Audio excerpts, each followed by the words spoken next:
A federal marshal escorts a key witness from Alaska aboard an airplane, but it soon becomes clear that the pilot is an assassin hired by the mob to eliminate the witness. I love it when they play hard to get. You want to play rough? The movie begins in a small cabin amidst the snowy expanse of Alaska. Winston is heating up noodles in the microwave when a friendly moose peeks through the window. The marshals, led by Madeline Harris, who has long been after Winston, the accountant for the Moretti Mafia clan, burst into the house. He agrees to cooperate and demands security under the Witness Protection Program. Madeline rents a private jet to take him to Anchorage, Alaska's largest city. They board, where the marshal securely restrains Winston with handcuffs and chains. She then contacts Caroline's supervisor and reports for departure. They are soon joined by Daryl Booth, the pilot hired for the transport. Madeline warns him not to communicate with the witness. After reporting to air traffic control, Daryl takes the plane onto the runway and into the air. As the plane gains altitude, it shakes slightly. Madeline, unused to flying, is worried and turns to the pilot. He gestures for her to put on headphones because of the noise. He explains that turbulence is common. The woman notices blood on his neck, but the pilot says he cut himself while servicing the plane. The weather worsens, and Daryl suggests they return or fly on, trusting his experience. The marshal decides to continue over the snowy mountains. Suddenly, the plane shakes violently. A bird crashes into the windshield. Winston, strapped in the back, notices a pilot's license in the name of Daryl Booth falling out from under the seat, but the picture on it belongs to another person. He realizes that a hitman is sitting at the helm. Terrified, Winston tears a button with his teeth and spits it at Madeline. He tries to talk to her, but the marshal thinks the witness is just annoyed. Winston then complains of feeling ill and asks to turn around. The pilot holds out a vomit bag to him, saying that newcomers often vomit in these planes. Madeline notices a bloodstain on his clothes and asks if he knows the other pilots, including the one who brought her in a week ago. Daryl claims to know everyone, but gets the name wrong. Realizing he's been exposed, he attacks Madeline. She tries to pull out a gun, but the killer takes it away, and a melee ensues. Marshall nearly takes his eye out, but he beats her unconscious. Daryl then tells a terrified Winston that mafioso Moretti is not happy about his betrayal. He declares that he will dump them in the middle of nowhere to be mauled by bears. Winston offers $1 million, accumulated over years of working for the mob, in exchange for his life. But Daryl mockingly refuses, saying that violence is all that matters to him. As he tries to tie up the witness, Madeline manages to hit him with a stun gun. The discharge blows off his cap, revealing a horrifying bald spot. While Madeline calms Winston down, Daryl regains consciousness and attacks again. They fall on the dashboard, hitting the steering wheel, and the plane goes down. Madeline uses the stun gun again, and the hitman passes out. At Winston's behest, she pulls the steering wheel toward her, bringing the plane out of the dive at the last moment. Madeline then tries to free herself from the plastic ties with scissors from the first aid kit. Winston offers assistance and helps drag the unconscious Daryl to the tail of the plane, where they strap him down with a cargo belt. However, a new problem. They are left in the plane without a pilot, and the GPS beacon is broken. Madeline tries to contact the dispatcher by radio. When she finally manages to make contact, she explains that there has been an emergency. The pilot has passed out. The dispatcher makes sure the plane is flying on autopilot and maintaining a safe altitude, but is unable to determine their approximate location because the connection is suddenly cut off. Marshall contacts Caroline's supervisor on her cell phone to inform her that the operation has been compromised and the mob has dispatched a hitman. The supervisor says she will try to find a pilot who can explain to Madeline how to land the plane remotely. Soon, a pilot named Hassan comes on the line. He explains in detail how to read the instruments, course correct, and control the airplane. To distract Madeline a little from the stress, he uses light jokes. Thanks to his instructions, Marshall puts the plane on the correct course toward the ocean. A waking Daryl notices a knife that fell under the seat during the fight and decides to take advantage of the situation. Madeline even points a gun at him, but the pseudo-pilot warns that the shot could damage the fuselage.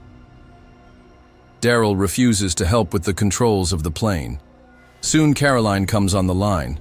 She reports that the police have discovered the body of the real pilot Daryl, who was tortured before his death. Madeline realizes that someone passed the information about transporting the witness to the mob. The problem is that only she and the higher-ups knew about it. Ordinary employees were not privy to the details. Suddenly, the situation escalates. The airplane gets into a cloud, visibility decreases.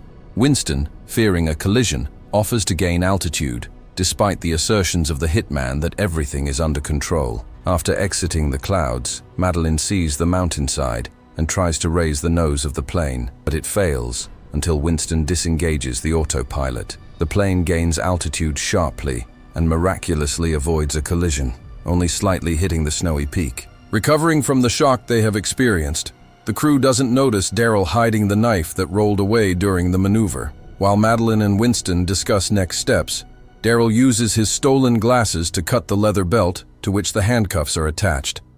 Madeline calls Caroline to give her new information. She is certain that the information was leaked by someone who had access to her personnel file, which was given to the hitman. Madeline suggests going to Director Coldridge, but Caroline objects, insisting that they need to land the plane first. The supervisor's suspiciousness alarms Madeline. She contacts Coldridge herself and informs him of the emergency. Marshal warns him that there is a traitor among the staff, suspecting Caroline. The director tells her to stay in touch, but casually mentions that he is on the beach at the address where Winston wired money to the mob as a bribe. Madeline is distracted from her findings by the view of the ocean. She then calls Hassan for further instructions. The pilot advises turning the plane east, checks the fuel level, and recommends turning the autopilot back on. Madeline concludes that Coldridge is involved in collusion with the mafia. Marshal warns Caroline of the danger, suggesting that the director may come to her to cover his tracks. Flying over the coastline, Madeline and Winston notice a grounded dry cargo ship. They report it to Hassan as their only point of reference. As they descend to view the ship's name through binoculars, they relay it to the pilot. Hassan contacts the Coast Guard and gets the approximate coordinates of the plane. The dispatcher finds them on the radar and corrects the course to the nearest airfield. However, the joy is short-lived. A relieved Daryl attacks Winston, stabbing him several times, and tries to strangle Marshal with her seatbelt, taking away her gun. Overcoming the pain, Winston pulls the knife out of the wound and cuts the belt, freeing Madeline. The assassin shoots at her, but the woman hides behind a chair. Remembering the flare gun, Marshal pulls it out and, falling to the floor, fires back. Madeline stuns Daryl with a blow from the fire extinguisher, extinguishes the flames and ventilates the cabin by opening the door. Making sure the hitman is unconscious, she chains him to the seat leg and walks over to the wounded Winston. After examining his wounds, she stops the bleeding with bandages and administers morphine from the first aid kit to ease the pain. The witness panics and says he is dying, despite Madeline's attempts to calm him down. She contacts Hassan to clarify the situation. Marshal says they need help right away. The pilot advises burning fuel in ultra mode to speed up the flight, which Madeline does. At the same time, she uncuffs the injured Winston. As the plane continues to fly, Winston, losing blood, talks about his regrets. He regrets that he chose a criminal path instead of honest work and got involved with the mafia for easy money. Winston asks Madeline, if he dies, to visit his mother and tell her that he at least once did a decent deed, saving her from a murderer. Coldridge comes on the phone, reporting that Caroline has died in a car accident, allegedly fleeing the office. Madeline, seized with anger, openly tells the director that she knows of his shady dealings and is ready to turn him in to the authorities. The conversation is interrupted by a call from Hassan, who tells her to tune her radio to the dispatch frequency. Following his instructions, Madeline assures a weakening Winston that they are almost there and medical help is waiting for him on the ground. On the approach, they are met by a military fighter jet, ostensibly for security. A waking Daryl mockingly remarks that it's just a safety net. The military is ready to destroy the plane if there's a threat of a terrorist attack. Madeline informs Hassan that she can see the landing strip. He offers to make another practice lap, but the woman decides to land the plane at once, fearing for Winston's life. Busy with the controls, she doesn't notice Daryl, handcuffed, breaking a finger and skinning himself to free himself. Following directions, Madeline releases the flaps and sets a course for landing. At that moment, Daryl attacks her.